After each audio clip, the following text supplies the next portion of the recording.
சொல்லுது, it will come to pass. Tamil சொல்லப்பட்டிருக்குது, அது நிறைவேறும்.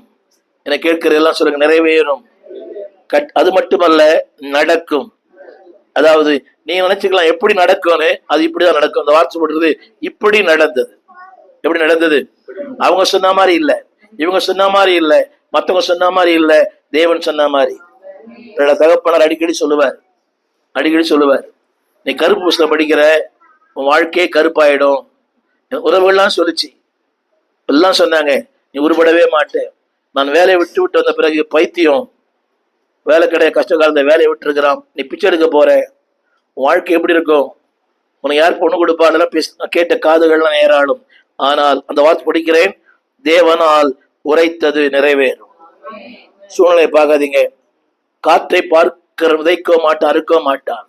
சூழ்நிலை பார்க்காதீங்க, வார்த்தையை நம்புங்க.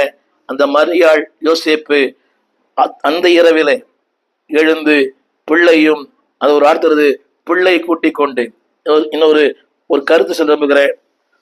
ஒருவேளை மரியாள் சொல்லியிருக்கலாம் எலிசபெத் கிட்ட, இந்த பிள்ளை நீ பாத்துக்கப்பா, வளர்ந்த பிறகு நான் வந்து கூட்டிட்டு போறேன். என்ன வேற, நிறைய பேர் இப்படிதான் பண்றோம். நிறைய பேர் ஒரு இடைவெளி, ஆண்டவருக்கு நமக்கும் இப்படி சொல்றாங்க. நிறைய பேர், எங்க அப்பா சாப்பிட்டோம், நான் ஞானசானம் எடுத்துக்கிறேன், என் பொண்ணு கல்யாணம் ஆகட்டும். கல்யாணம் ஆகாது, அப்பா சாக மாட்டார். நீ எல்லாரும் தான் சொல்றாங்க, ஏன் ஞானசானம் எடுக்கலக்க? இல்லைங்க, நான் கொல்லி போடணும். கொல்லி யார் வேணா போடுவாங்க. ஆமே, அப்ப நமக்கு யாரா போட்டுற போறாங்க? கவனிங்க, இன்னைக்கு சாக்கு போக்கு. ஒன்னு சொன்ன இல்லையா, நான் பெண்ணை கொண்டிருக்கிறேன், ஏர்மாடு வாங்கியிருக்கிறேன், என் தகப்பட இதெல்லாம் சாக்கு போக்கு.